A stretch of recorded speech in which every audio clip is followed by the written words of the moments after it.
नमस्कार, मैं हूं प्रिया असीजा और आप देख रहे हैं आपका अपना चैनल भिवानी हलचल। खबरों की शुरुआत कोरोना अपडेट से।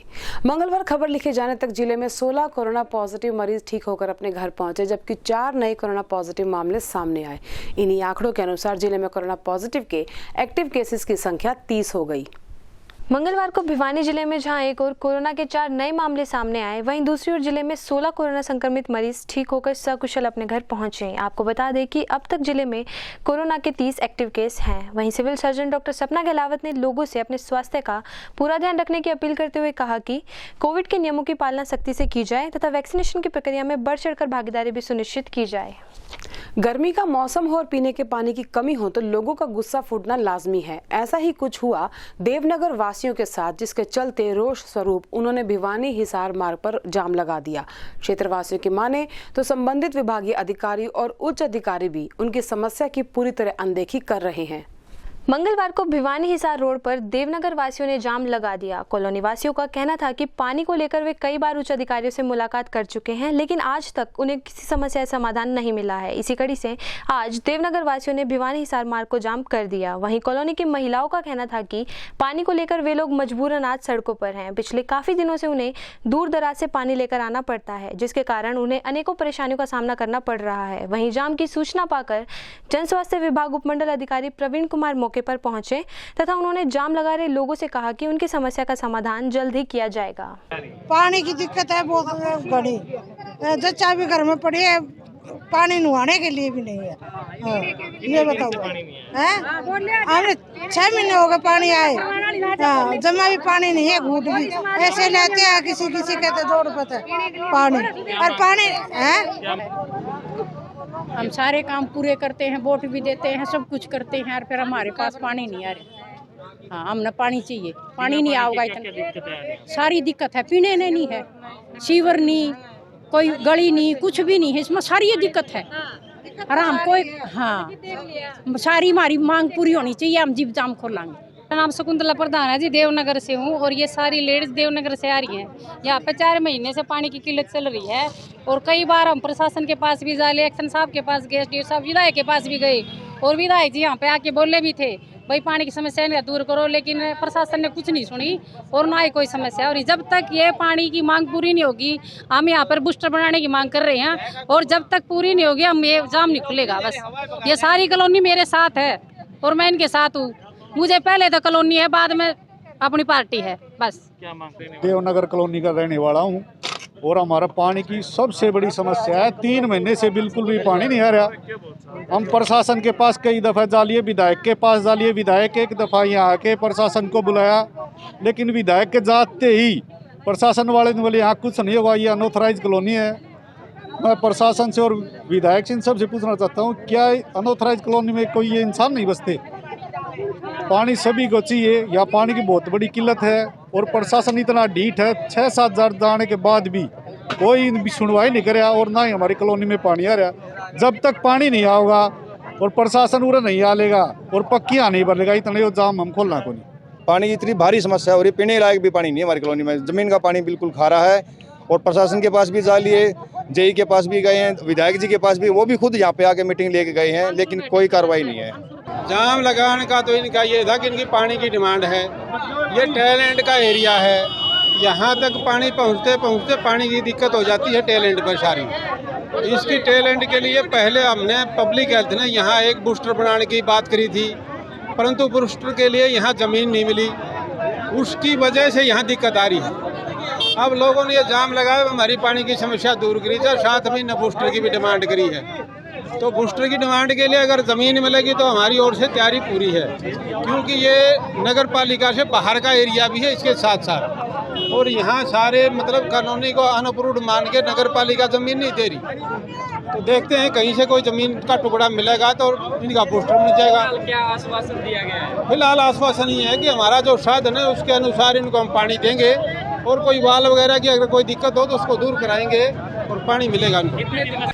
पेड़ों को हमारे जीवन के लिए अति आवश्यक बताते हुए आज हरियाणा विद्यालय शिक्षा बोर्ड परिसर में पौधारोपण किया गया। बोर्ड परिसर स्थित पंजाब नेशनल बैंक शाखा के सौजन्य से करीबन 150 औषधीय और फलदार पौधे लगाए गए। हरियाणा विद्यालय शिक्षा बोर्ड के परिसर में स्थापित पंजाब नेशनल बैंक भिवानी के शाखा के सौजन्य से वन महोत्सव के अवसर पर वृक्षारोपण का आयोजन किया गया। इस अवसर पर लगभग 150 औषधीय गुणों से युक्त फलदार, फूलदार, छायादार पौधों का रोपण किया गया। आपको बता दें कि वृक्षारोपण कार्यक्रम का शुभारंभ मुख्य अतिथि बोर्ड अध्यक्ष प्रोफेसर जगबीर सिंह ने पौधों का रोपण करके किया। वहीं मुख्य अतिथि प्रोफेसर सिंह ने बताया कि कोरोना महामारी की दूसरी लहर प्रथम लहर से ज्यादा सक्रिय व भयंकर रही। इस दौरान मरीजों के ठीक होने के लिए ऑक्सीजन की सबसे अधिक आवश्यकता रही तथा ऑक्सीजन का प्रमुख प्रभाव धरती पर वृक्ष है। उन्होंने कहा कि वृक्ष देवतुल्य हैं तथा इन्हें पुष्पित व पल्लवित होने से में पूर्ण योगदान देना चाहिए। इनसे हमें जीवनदायिनी ऑक्सीजन तो मिलती ही है, साथ ही शाक, सब्जी व फल आदि के रूप में पोषण भी प्राप्त होता है। वृक्ष हमारे जीवन की प्राणवायु के लिए अत्यंत आवश्यक है। साथ ही उन्होंने बताया कि वन महोत्सव का मुख्य उद्देश्य लोगों में वृक्षों व पौधों के प्रति जागरूकता लाना है। नेशनल बैंक की ओर से श्रीमती अंजू मित्तल और बैंक के अधिकारीगणों ने आज ये कार्यक्रम रखा कि हरियाणा विद्यालय शिक्षा बोर्ड में 500 पौधे लगाने का टारगेट रखा है। इसी कोरोना महामारी के कारण से जो ऑक्सीजन की कमी हम सबको महसूस हो रही थी, तो पूरे देश भर में ऐसा लगता है कि लगभग 500 करोड़ पौधे चाहिए। तो जिस प्रकार से हमारा टारगेट है ईच वन टीच वन, इसी प्रकार each one plant one at least. तो इस प्रकार हमारी सबकी नैतिक और सामाजिक दायित्व बनता है कि हम सब पौधारोपण करें। और इस मानसून के मौसम में मैं भिवानी वासियों से भी, प्रदेशवासियों से भी अपील करूंगा कि वो सब कम से कम 1 या 2 पौधे ज़रूर लगाएं। भिवानी बोर्ड में ये पौधारोपण का कार्यक्रम किया जा रहा है चेयरमैन साहब की अध्यक्षता में। तो पर्पस जैसा चेयरमैन सर ने बताया यही है कि ज़्यादा से ज़्यादा पौधे हम लगाएं, जिससे कि इस कोरोना काल में जो ऑक्सीजन की कमी हमें महसूस हुई है, कम से कम अगली पीढ़ी को वो ऑक्सीजन की कमी ना महसूस हो और वो पौधे जब बड़े हो जाएं तो हमें पूरी ऑक्सीजन दें और वातावरण को स्वच्छ करें। यही प्रयास पंजाब नेशनल बैंक कर रहा है और इस प्रयास में हमारा टारगेट है कि हम 3 से 4 हज़ार पौधे इस सप्ताह के अंदर अलग अलग शहरों में अलग अलग जगह सभी तरह के पौधे, लेकिन मेनली हम नीम, बरगद, जो बड़े पौधे जो कि ज़्यादा ऑक्सीजन देते हैं, उन पौधों के ऊपर हमारा ज़्यादा ध्यान है। औषधियों के भी पौधे हम लगा रहे हैं साथ में, और कुछ फलों के पौधे भी हम अलग अलग जगह पे, जैसे अभी हमने आरसीटी में भी किया था प्रोग्राम, तो उसमें हमने कुछ फलों के पौधे लगाए हैं। तो सभी तरह के पौधे हम लगा रहे हैं। सुपर 100 कार्यक्रम के तहत विद्यार्थियों की ऑनलाइन रजिस्ट्रेशन प्रक्रिया शुरू की जा चुकी है, जो कि आगामी 10 जुलाई तक चलेगी। विभाग द्वारा इस प्रक्रिया को लेकर जहां नोडल अधिकारी नियुक्त करने के आदेश जारी किए गए हैं, वहीं साथ ही अन्य जरूरी निर्देश भी दिए गए हैं। सुपर 100 कार्यक्रम के अंतर्गत बैच वर्ष 2021 से 2023 के लिए विद्यार्थियों के ऑनलाइन रजिस्ट्रेशन की प्रक्रिया शुरू हो चुकी है तथा रजिस्ट्रेशन संबंधी लिंक भी जारी कर दिया गया है, जो कि 10 जुलाई तक खुला रहेगा। इसको लेकर स्कूल शिक्षा निर्देशालय ने प्रदेश के सभी जिला शिक्षा अधिकारी को रजिस्ट्रेशन कराने हेतु निर्देश जारी कर दिए हैं। निर्देशालय के पत्र के मुताबिक अपने जिले में DSS और DMS को सुपर 100 का नोडल अधिकारी नियुक्त किया जाए, जो पंजीकरण लिंक सभी आवेदकों व उनके अभिभावकों को उपलब्ध करवाए। वह जिन विद्यार्थियों ने राजकीय विद्यालय से 10वीं कक्षा की परीक्षा पास की है तथा वर्तमान समय में राजकीय स्कूलों में 11वीं कक्षा में विज्ञान संकाय में पढ़ रहे हैं, ऐसे विद्यार्थी ही बैच 2021 से 23 के लिए पात्र होंगे। इन्हीं का ऑनलाइन लिंक पर रजिस्ट्रेशन कराया जा सकेगा। इस हेतु विद्यार्थी की आयु नीट 2023 के लिए निर्धारित नियमों के अनुसार होनी चाहिए। वहीं जिला शिक्षा अधिकारी रमेश कुमार का कहना है कि शिक्षा विभाग का यह अच्छा कार्यक्रम है, इसको लेकर विद्यार्थियों को अवगत कराया जाएगा ताकि ज़्यादा से ज़्यादा रजिस्ट्रेशन हो सके। एक बैच हमारा पिछले साल नीट का, या हम कहें JEEE का, हमारे बच्चों ने पास किया था और करीब 70-75 बच्चे हमारे क्वालिफाई हुए थे। बीच में कोविड की वजह से ये स्कीम लगातार नहीं चल पाई, तो अब फिर नीट और इंजीनियरिंग के एग्ज़ाम के लिए IIT के लिए दोबारा से 21 से 23 का जो बैच होगा, क्योंकि 2 साल हम इनको कोचिंग देंगे, तो अब दोबारा से 5 जुलाई से 10 जुलाई रात 12 बजे तक का टाइम है। लिंक हमें दिया गया है कि जो बच्चे 10वीं पास हरियाणा बोर्ड से हैं, सरकारी स्कूल के हैं, और जिन्होंने 11th क्लास में एडमिशन लिया है गवर्नमेंट स्कूल में, वो इसके लिए एलिजिबल होंगे। तो मैक्सिमम बच्चों तक हम पहुंचेंगे और उनसे फॉर्म अप्लाई करवाएंगे। उनके बाद उनका अलग अलग चरण में टेस्ट होगा और फिर उसके बाद जो भी क्वालिफाई होंगे उनको 2 साल की नीट की और IIT की ट्रेनिंग दी जाएगी। जन कल्याण और देश की कोरोना से मुक्ति के लिए पिछले 41 दिनों से चल रही महंत डोबीगिरी महाराज की तपस्या का आज समापन हो गया। बाबा लोहड़पीर मंदिर में चल रही तपस्या के समापन पर भंडारे का भी आयोजन किया गया। गौरतलब है कि भिवानी के बाबा लोहड़पीर के मंदिर में बाबा डोबीगिरी महाराज द्वारा 41 दिन की तपस्या की गई। इस तपस्या का उद्देश्य जन कल्याण व भारत देश को कोरोना महामारी से मुक्ति दिलाना था। वहीं महंत बंसी गिरी महाराज ने बताया कि आज मंदिर प्रांगण में महंत डोबीगिरी महाराज द्वारा 41 दिनों की तपस्या का समापन किया गया है। इस पावन तपस्या समापन पर कीर्तन व प्रसाद का आयोजन किया गया, जिसमें दूर दूर से साधु संतों ने पहुंचकर प्रसाद ग्रहण किया।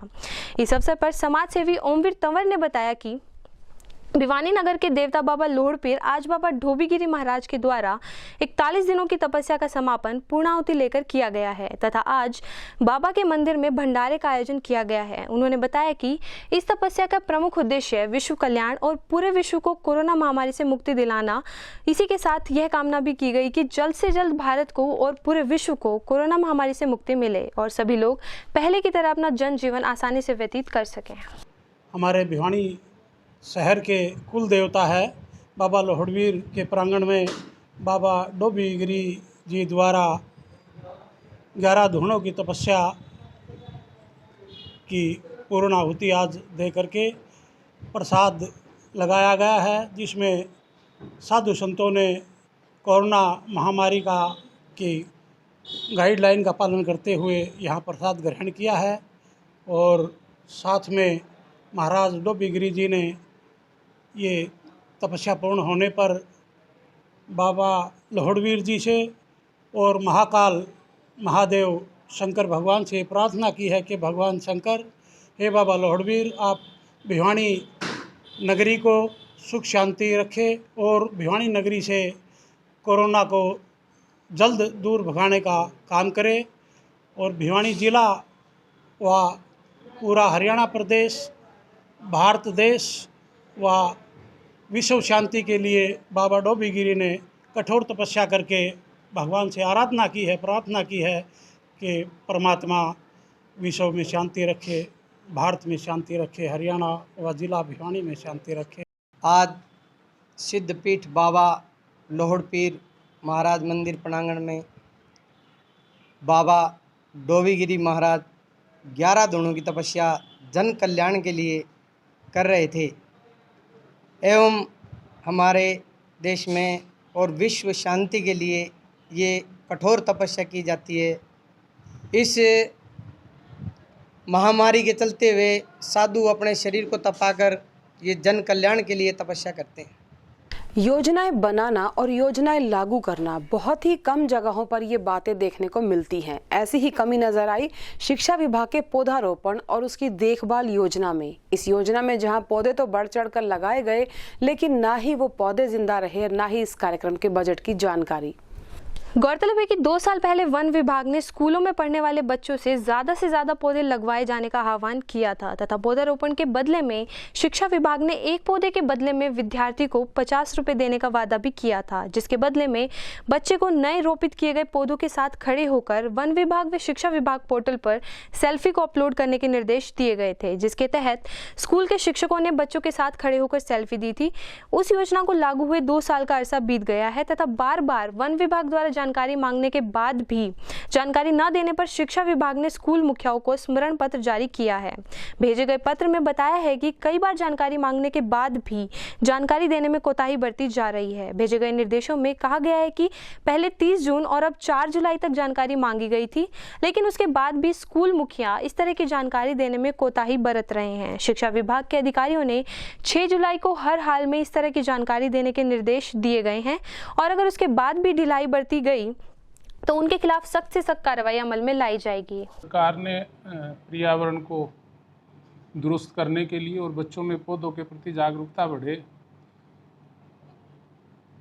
इसके तहत हमारे विद्यालय के बच्चों को मोटिवेट करने के लिए, प्रोत्साहित करने के लिए पौधे लगाने का एक अभियान हमने चलाया था और सरकार ने साथ ही साथ ये भी कहा था कि उनकी परवरिश भी की जाए, क्योंकि पिछले सालों साल से देखते आ रहे हैं पौधे बहुत सारे लगाए जाते हैं पर जीवित नहीं रहते, तो इसलिए बच्चे उनकी देखभाल करें। सरकार ने नई स्कीम के तहत पहली बार तो उनकी जियो टैगिंग करवाई कि कौन से बच्चे ने कौन सा पौधा लगाया, उसकी लोकेशन का पता चले। उसके साथ साथ यदि वो उसको लंबे समय तक जीवित रख पाते हैं तो एक अंतराल के बाद बच्चे को पर पेड़ 50 रुपये उनके खाते में डाले जाएंगे। अभी बजट प्रोसेस में है। जो ही अब उनकी लेटेस्ट सूचना मांगी गई है 2 दिन पहले ही कि अब वो जियो टैगिंग करने के बाद जो पौधे हमने लगाए थे वो कितना जीवित है, उनकी सूचना हमारे पास 1-2 दिन में आ जाएगी। वो सूचना हम हेडक्वार्टर को भेज देंगे, उसके बाद उनके अकाउंट में पैसे डीबीटी माध्यम से आ जाएंगे। उस टाइम पौधे तो बहुत सारे लगाए गए थे, मेरे ख्याल से कम 1.5 लाख के करीब पौधे लगाए गए थे, पर वो कितना जीवित रह पाए, क्योंकि एक पौधा तो लंबे समय तक जीवित रहने वाला जीवित प्राणी है। तो इसकी समय समय पर सूचना ली जा रही है। तो उसी के एवज में अभी उसी प्रोसेस में अब सूचना ली जा रही है कि 2 साल या 1.5 साल व्यतीत हो गया, अब कितने पौधे जिंदा हैं, उन्हीं पौधों के हिसाब से समय के अनुसार उनको पैसा मुहैया करवाया जाएगा कि किस बच्चे के नाम से जो पौधा है और वो आज जीवित है, तो उसी हिसाब से उसको पेमेंट दी जाएगी। पिछले काफी समय से ही नगर के कितानपाना क्षेत्र में पेयजल किल्लत बनी हुई थी, जिसके चलते आज विधायक सहित विभाग के एसडीओ और जेई द्वारा क्षेत्र का दौरा किया गया और जल्द ही अलग पाइपलाइन डलवाए जाने और पानी की कमी पूरा करने का आश्वासन दिया गया। गौरतलब है कि पिछले कुछ दिनों से कितानपाना में पानी की समस्या निरंतर बनी हुई है, जिसको लेकर स्थानीय निवासियों को अनेकों परेशानियों का सामना करना पड़ रहा है। इसी कड़ी में आज विधायक घनश्याम सराफ सहित एसडीओ व जेई द्वारा जन जीवन मिशन अभियान के तहत कितानपाना का दौरा किया तथा लोगों को आश्वासन दिलाया गया कि इस अभियान के तहत जंगल में स्थित घरों तक भी पानी पहुँचाया जाएगा। वहीं एसडीओ प्रवीण जांगड़ा ने बताया कि पानी की समस्या को जल्द ही अलग लाइन डालकर खत्म किया जाएगा। साथ ही उन्होंने लोगों से भी अपील की है कि पानी का दुरुपयोग ना करें तथा व्यर्थ में पानी को ना बहाएं। आज कितानपाना में कई दिनों से पानी की समस्या थी, उसको दूर करने के लिए हम एसडीओ और जेई को लेकर आपके बीच में आए हैं, इनके बीच में आए जनता के बीच में, और ये इसको सर्वसुलभ कैसे पानी मिलेगा उसकी व्यवस्था के लिए यहाँ आए हैं। और ये अभी हमारा एक अभियान चल रहा है जल जीवन मिशन। हम प्रत्येक घर में, चाहे वो जंगल में है तो उसमें भी पानी देने का काम हमारी सरकार करेगी। लेकिन पानी की समस्याओं को लेकर आज शहर में जाम भी लगे हैं जी, लेकिन अभी तक समस्या आज जो आप जाम की बात कर रहे हो वो देवनगर का है और एसडीओ साहब वहाँ भी होके आए हैं। मैंने उनको पहले ही आश्वस्त कर दिया था B&R की ज़मीन या बीडी गुप्ता पार्क की ज़मीन पर ये बनेगा, और बूस्टिंग लगने के बाद वहाँ की सारी समस्याएं उस एरिए की दूर हो जाएगी। यह तो विधायक जी ने बताया कि वहाँ ज़मीन अवेलेबल हो जाएगी तो बूस्टिंग स्टेशन बना दिया जाएगा, और बूस्टिंग स्टेशन बनने के बाद उनकी समस्या पानी की हल हो जाएगी। और रही बात यहाँ की ये लाइन अलग से एक इसका जोन बना देंगे ताकि आगे प्रेशर बढ़ जाएगा, ऊंचाई में पानी चला जाएगा, उनकी समस्या दूर हो जाएगी। परंतु इसके साथ साथ हमारी लोगों से भी अपील है, ये प्रेशर हम ही ना बढ़ाएं। लोग भी अपनी जो लाइन के ऊपर मोटर लगा के ना वो पानी खींच रहे हैं, जिससे आगे का प्रेशर कम हो रहा है, उसके और भी थोड़ा ध्यान दें और कम से कम मतलब लाइन से पानी। सर सुनने में आया कि शहर की टंकियों में पानी कम है और पीछे से नहर नहीं आ रही, उसकी वजह से नहीं। इतना पानी कम नहीं है, सिर्फ हमारा जो ओल्ड वाटर वर्क्स है इसकी कुछ एक पोर्ट है जो उर्ली साइड वाली है, जैसे अपना ओल्ड हाउसिंग बोर्ड है और ये पुराना शहर का जो बस स्टैंड का एरिया है, ये है बड़ी दिक्कत आ सकती है। सिर्फ उनके टैंक खाली हुए और उसको भी हम निनाण से पानी लेकर देर लग रही है, तो कोई दिक्कत नहीं आ रही है। नया वाहन खरीदने वालों के लिए एक राहत की खबर ये सामने आई कि वाहन मालिक को आरसी के लिए आरटीओ कार्यालय के चक्कर नहीं काटने पड़ेंगे। नई प्रक्रिया के तहत अब आरसी कार्यालय द्वारा बनकर वाहन मालिक के घर ही भेज दी जाएगी। आरटीओ कार्यालय द्वारा वाहन मालिकों को बड़ी राहत देते हुए एक बड़ा कदम उठाया गया है। वहीं जब इस बारे में आरटीओ अंग्रेज सिंह से बातचीत की गई तो उन्होंने बताया कि यातायात के नियमों द्वारा एक बड़ा ही बदलाव किया गया है तथा वाहन की आरसी के लिए वाहन मालिक को कई बार आरटीओ कार्यालय के चक्कर लगाने पड़ते थे, जिससे उन्हें काफी परेशानी का सामना करना पड़ता था। किंतु अब ये सारी प्रक्रिया ऑनलाइन होगी तथा इससे भी बड़ी बात, जो भी वाहन मालिक नया वाहन खरीदेगा तभी ऑथोराइज्ड डीलर इस प्रक्रिया को एजेंसी से पूरा करवा कर कार्यालय में ऑनलाइन भेज दिए जाएंगे तथा कार्यालय द्वारा आरसी बनाकर वाहन मालिक के घर भेज दी जाएगी। उन्होंने कहा कि यह पूरी प्रक्रिया ऑनलाइन होगी, इससे वाहन मालिक को बड़ा ही फायदा मिलेगा। सर ऐसा है सर, ट्रांसपोर्ट विभाग ने, परिवहन विभाग ने मतलब वहाँ से आदेश जारी हुए हैं सरकार की तरफ से, भाई अब जो भी अथोराइज डीलर हैं व्हीकल के, कमर्शियल व्हीकल के या मतलब अपना पर्सनल व्हीकल के जो भी अथोराइज डीलर हैं, उन्होंने अब किसी भी आरटीए ऑफिस में आने की ज़रूरत नहीं है। वहीं से वो अपनी डॉक्यूमेंट की फॉर्मेलिटी, जो भी डॉक्यूमेंट उन्होंने लेने हैं वो सारे पूरे करके हमारे पास ऑनलाइन हमारे पास भेज देंगे। हम उस व्हीकल की आरसी तैयार करके और उसके जो भी मतलब ओनर है गाड़ी का, उसके एड्रेस पर भेज देंगे। अब हार्ड कॉपी की आरटीए ऑफिस में भेजने की ज़रूरत नहीं है, नहीं डीलर को यहाँ आने की ज़रूरत है ऑफिस में। सारा काम मतलब आरसी का ऑनलाइन करने के आदेश जारी हो चुके हैं। मंगलवार को स्थानीय बस स्टैंड परिसर में नए डिपो महाप्रबंधक का स्वागत समारोह आयोजित किया गया। इस दौरान डिपो महाप्रबंधक विजेंद्र सिंह द्वारा बस स्टैंड परिसर के विभिन्न शाखाओं का निरीक्षण किया गया। वहीं साथ ही ड्राइवर और कंडक्टर से भी रूट्स की जानकारी ली गई। गौरतलब है कि विजेंद्र सिंह द्वारा भिवानी डिपो महाप्रबंधक का पदभार संभाले जाने पर रोडवेज के स्थानीय अधिकारियों द्वारा उनका स्वागत व सम्मान समारोह का आयोजन किया गया। इस अवसर पर विजेंद्र सिंह ने बस स्टैंड के परिसर में विभिन्न शाखाओं का निरीक्षण कर व्यवस्थाएं जांच की। वे बस स्टैंड के अंदर मास्क न लगाने वालों को मास्क लगाने के आदेश जारी करने के साथ साथ सभी बसों के रूटों का दौरा किया तथा कलेक्टर व ड्राइवर से भी जानकारी हासिल की। उनके द्वारा बस स्टैंड परिसर में दुकानों का भी जायजा लिया गया और उनको भी खराब सामान न रखने के आदेश दिए गए। किया तो एक विजिट मैंने अभी मेरे बस अड्डा परिसर की है। उसमें जहाँ मुझे लगा कोई कमी है, जैसे पीने के पानी की या कोई टॉयलेट्स की या कोई आम पैसेंजर्स को इन्फॉर्मेशन देने की या टाइम पर बसें निकलने की, टाइम पर बसें बूथ पर आने की और सफाई व्यवस्था की, ये सभी डायरेक्शन मैंने दे दी है। और जहाँ कोई कमी और भी हमें हमारे नोटिस में आएगी आम जनता के माध्यम से, आप जैसे लोगों के माध्यम से, और उसको भी हम तुरंत ठीक कराएंगे। और इस अवसर पर मैं आपको कहना चाहूँगा, हमारा सबसे पहला कार्य भिवानी जिले की आम जनता को एक अच्छी परिवहन सुविधा देना हमारा काम है। और जो अड्डा परिसर में हमारी बेसिक्स पानी की, टॉयलेट्स की या कोई सीटिंग की वो रिक्वायरमेंट्स हैं, वो भी हम आम पैसेंजर के लिए और प्रोवाइड कराएंगे अगर हमें ऐसा लगता है कि यहाँ संसाधन कम है। जैसे पीछे भी जीएमई था अपना जींद में, तो ये इशू मेरे सामने वहाँ भी आया था। उसके लिए हमने गवर्नमेंट को जो भी रिप्रेजेंटेशन हमें आई थी, गवर्नमेंट को हमने वो फॉरवर्ड कर दी थी, क्योंकि ये पॉलिसी डिसीजन है, ये गवर्नमेंट के लेवल पर डिसीजन होना है। जैसे ही जो डिसीजन आएगा सरकार का, हम उनको इम्प्लीमेंट कर देंगे। लोगों को कोरोना मुक्त करने के लिए आज विश्व हिंदू परिषद बजरंग दल द्वारा 7वां वैक्सीनेशन कैंप आयोजित किया गया। सोमवारी माता मंदिर के निकट आयोजित इस कैंप में काफी संख्या में लोगों ने वैक्सीन लगवाई और वहीं आयोजकों द्वारा उन्हें तीसरी लहर से पहले ही जरूरी जानकारियां भी दी गई।